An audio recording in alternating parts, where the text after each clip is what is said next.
तो hello guys, स्वागत है आप सभी का। I am carrying the gold from apocalypse world में एक और नए एपिसोड में स्वागत है। तो भाई लोग, हम लोग ये सीरीज जो है सजेशन के हिसाब से एक्सप्लेन करने जा रहे हैं, क्योंकि मिस्टर जे ने इसको सजेस्ट किया था। और इसका ओरिजिनल नेम जो है I moved the Berico in last days name से है इसका। और अभी जब तक इस सीरीज को एक्सप्लेन कर रहे हैं तो बाकी की सीरीज थोड़ा होल्ड में डाल रहे हैं, क्योंकि पढ़ने काफ़ी इंटरेस्टिंग कॉमिक्स है, इसलिए मैं इसको एक्सप्लेन कर रहा हूँ। तो बैक टू टॉपिक। तो कहानी की शुरुआत में हमें एक लड़के को दिखाया जाता है जिसका नाम होता है वैंग बिन, और उसके बारे में बताया जाता है वो एक स्मार्ट लड़का है, और स्मार्ट के साथ साथ वो एक हैंडसम भी है। इसलिए जितनी भी उसके स्कूल की लड़कियां हैं वो सभी उसको पसंद करती हैं।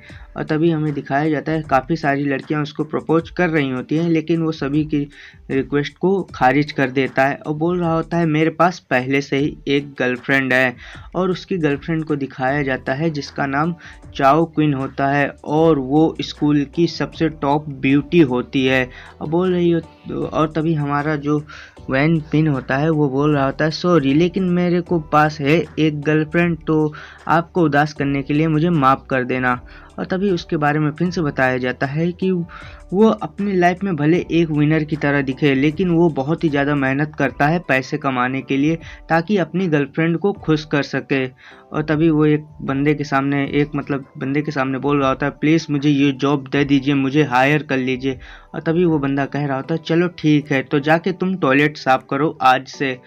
और भले वैन बिन स्मार्ट है, लेकिन वो एक लो इनकम फैमिली से बिलोंग करता है, और वो अजीब अजीब तरह से पैसे कमाने के लिए अजीब अजीब तरह की जॉबें भी कर लेता है। और जिस हिसाब से जाओ क्वीन उसके पैसे उड़ा रही है, उस हिसाब से तो वो अपनी गोल्ड डिगर वाली लड़की दिखाई दे रही है। और तभी हमें फिर से बताया जाता है वान बिन के बारे में, चाहे जो भी हो जाए वो पूरी तरह से मेहनत करता है पैसे करने के लिए, ताकि वो अपनी जो डेट में सारी चीज़ें उठा सके। और तभी फिर से वन जून के बारे में बताया जाता है कि चाहे वो जितनी मेहनत कर ले पैसे इकट्ठा करने के लिए, लेकिन वो सारे पैसे अपने डेट पे उड़ा देता है और उसके पास कुछ नहीं बचता।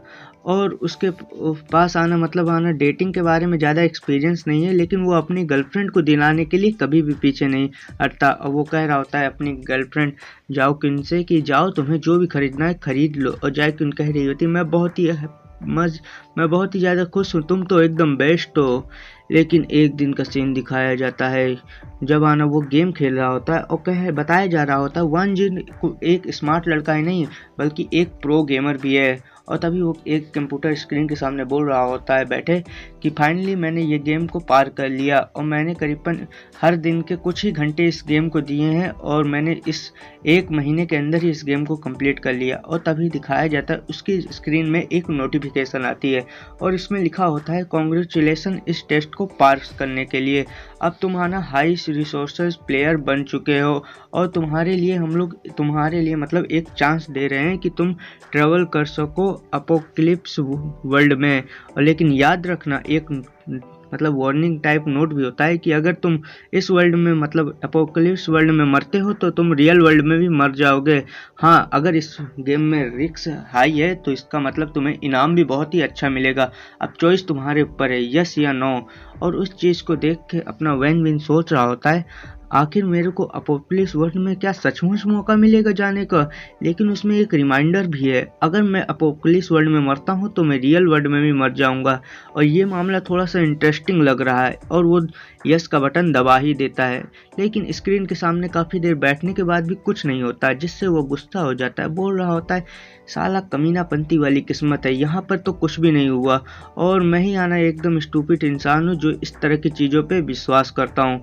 लेकिन फिर से नोटिफिकेशन की रिंग बजती है, बोल रही होती है तो तुमने बहुत ही अच्छा मूव चुन लिया है, तुमने अपोक्लिप्स वर्ल्ड जाने का डिसीजन बना लिया है, और मुझे विश्वास है तुम फ्यूचर में एकदम सक्सेस इंसान रहोगे।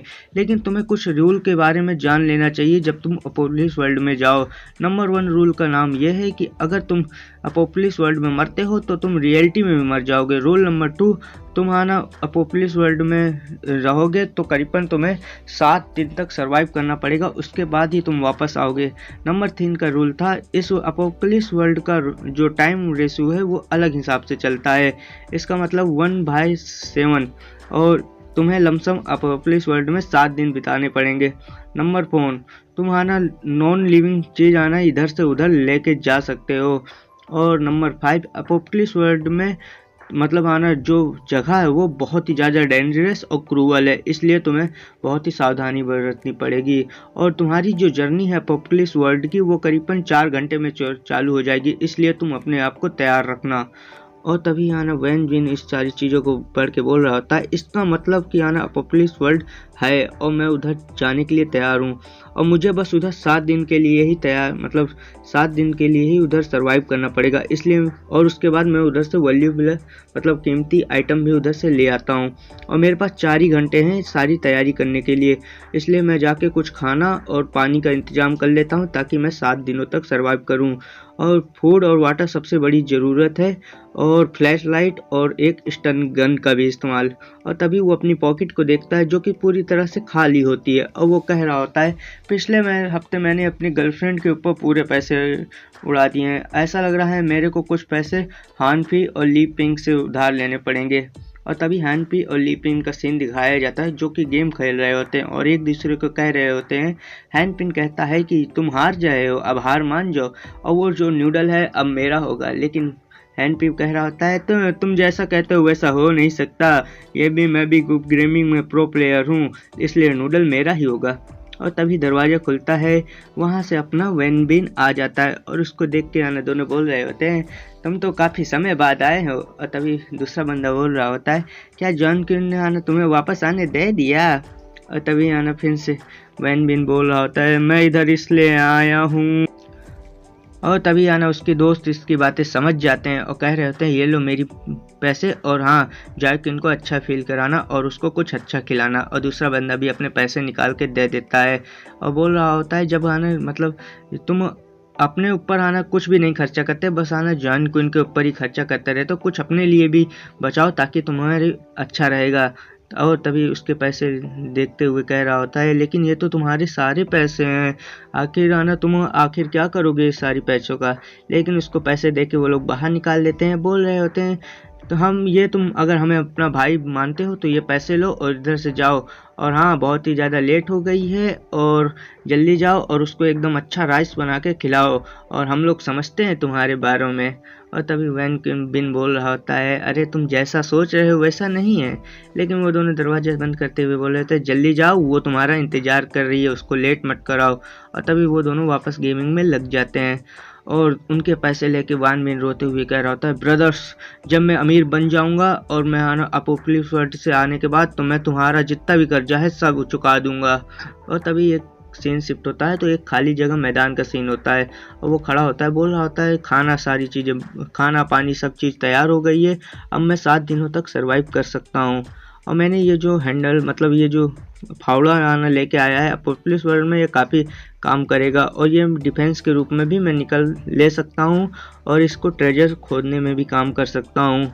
और तभी वो अपना फ़ोन निकाल के देख रहा होता है और कह रहा होता है, भले ये एक दिन बात की है लेकिन जॉक इनको आना बता देना चाहिए, मुझे उम्मीद है वो मेरे बारे में बहुत ही ज़्यादा फिक्र कर रही है और क्या पता उसने अपना प्रोजेक्ट भी कंप्लीट कर लिया हो, मुझे एक बार थोड़ा सा उसको कॉल लगा देना चाहिए ताकि वो सारी चीज़ें बता दूँ।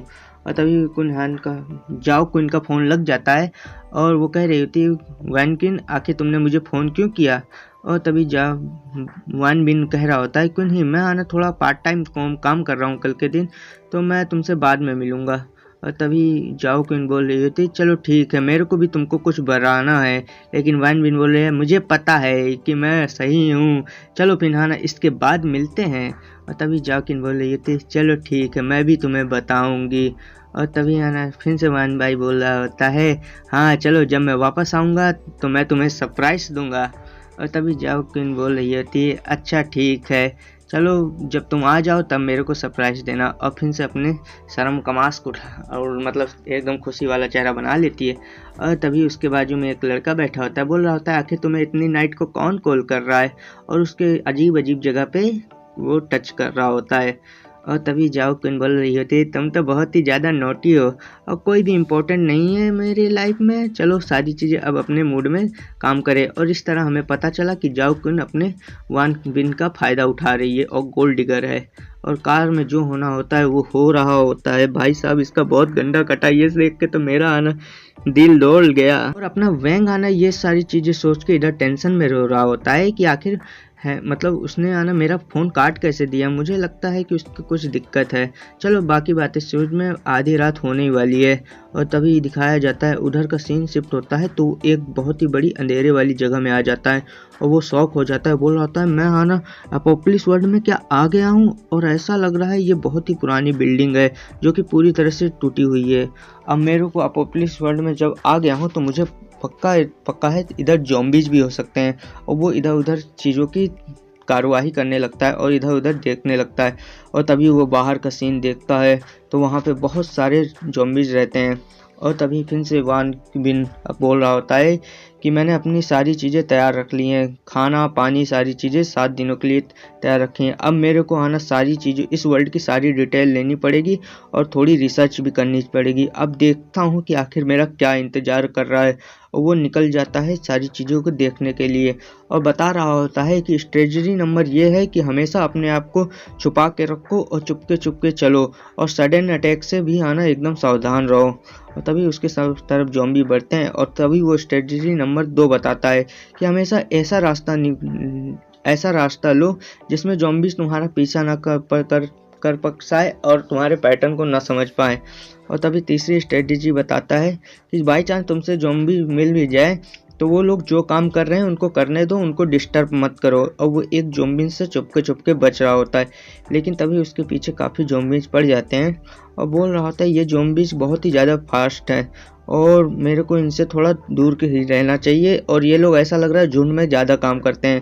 और तभी वो स्ट्रेटजी नंबर 4 दिखाता है कि हमेशा फाइट को अवॉइड करो, और एक कंकड़ फेंकते हुए कह रहा होता है स्ट्रेटजी नंबर 5 हमेशा ऐसा मूव करो कि जो ज़ॉम्बीज़ को है ना अपने ऊपर से ध्यान भटका सके। और तभी है ना उधर बाकी ज़ॉम्बीज़ फिर से दूसरे रास्ते में चले जाते हैं और वो एक जगह से जाते जाते सोच रहा होता है ये जो अपोक्लिप्स वर्ल्ड है वो है ना काफ़ी आसान दिख रहा है, लेकिन मेरे को बस ज़ॉम्बीज़ से अवॉइड करना है और बहुत सारे सोने का और ट्रेजर का ढूंढना है। और ऐसा लगता है कुछ चीज़ है जो मेरे को फॉलो कर रही है, क्या ये कोई इंसान है या कोई एकदम होशियार ज़ॉम्बी। अगर ये ह्यूमन हो या चाहे ज़ॉम्बी हो, अगर ये ह्यूमन हुआ तो ये ज़्यादा डरावना हो सकता है। अब चाहे जो भी हो जाए मेरे को इससे बहुत जल्दी भागना पड़ेगा और इससे छुपना पड़ेगा, मेरे को कम से कम सरवाइव करना ही पड़ेगा। और अगर कोई और भी जो अपोक्लिप्स वर्ल्ड में इधर रुका हुआ है तो वो ज़रूर मेरे लिए खतरा खड़ा कर सकता है, और नहीं कोई भी फ़र्क नहीं पड़ता कि आखिर वो कौन है। और अगर वो मेरे को देख लेगा तो पक्की बात है वो मुझे मार डालेगा और मेरे सारी चीज़ों को चुरा लेगा। और तभी वो सीढ़ियों से चलते हुए कह रहा होता है कि अगर मैं इधर मतलब इधर अगर मर गया तो पक्की बात है मैं रियल वर्ल्ड में मर जाऊंगा, और मेरे को इससे पहले सबसे आना सीढ़ियाँ पकड़ के सबसे टॉप में पहुंचना चाहिए ताकि मेरे पास जगह का एडवांटेज हो। और वो एक जगह पे आ जाता है और देख रहा होता है सीढ़ियों की तरफ, बोल रहा होता है चाहे वो ज़ॉम्बी हो या कोई ह्यूमन हो, चाहे कोई इंसान हो, लेकिन मेरे पास एडवांटेज है। और आखिर वो इतना स्लो क्यों है, अभी तक वो आया क्यों नहीं। और तभी दिखाया जाता है वहाँ से ऊपर से कोई आ रहा होता है और वो आना सीधा अपने वैंग की तरफ बढ़ रहा होता है और वैंग उसको देख के डर रहा होता है। और तभी एक मछली वाला बिकनी टाइप का वो होता है और उसके देख के आना अपना जो वैंग होता है थोड़ा शॉक हो जाता है। और तभी वो लड़की कह रही होती है आखिर तुम मिस कौन किसको बुला रहे हो, तुम न्यूबी। और तभी वो उसकी तरफ तलवार टान देती है। तभी वैन बोल रहा होता है प्लीज़ मुझे मारना मत। और तभी लड़की बोल रही होती है अपना सारा खाना और पानी मेरे हवाले कर दो नहीं तो मैं तुम्हें मार डालूंगी। और तभी अपना जो बंदा होता है वैन वो कह रहा होता है कि आप गलत इंसान से मिल गई हो, मेरे पास कोई भी खाना पानी नहीं है, और क्या आप मेरे को लूटने आई हो। और तभी वो लड़की बोल रही होती है, ये जो तुम्हारा इतना बड़ा बैग है और तुम कह रहे हो इसमें कोई भी खाना पानी नहीं है, क्या तुम्हें लगता है मैं इतनी बेवकूफ़ हूँ? और अगर तुमने सीधे सीधे से काम नहीं किया तो मैं थोड़ा गुस्सा हो जाऊंगी। और भाई यहीं पे हमारा एपिसोड ख़त्म हो जाता है। उम्मीद है आपको वीडियो पसंद आई होगी। क्या अपनी ये लड़कियाँ अपने बहन को सबक सिखा पाएगी कि नहीं सबक पाएगी, तो वो तो बाद ही में पता चलेगा। तो ओके बाय। और उम्मीद है वीडियो पसंद आई होगी, तो वीडियो को लाइक, चैनल को सब्सक्राइब जरूर कर देना।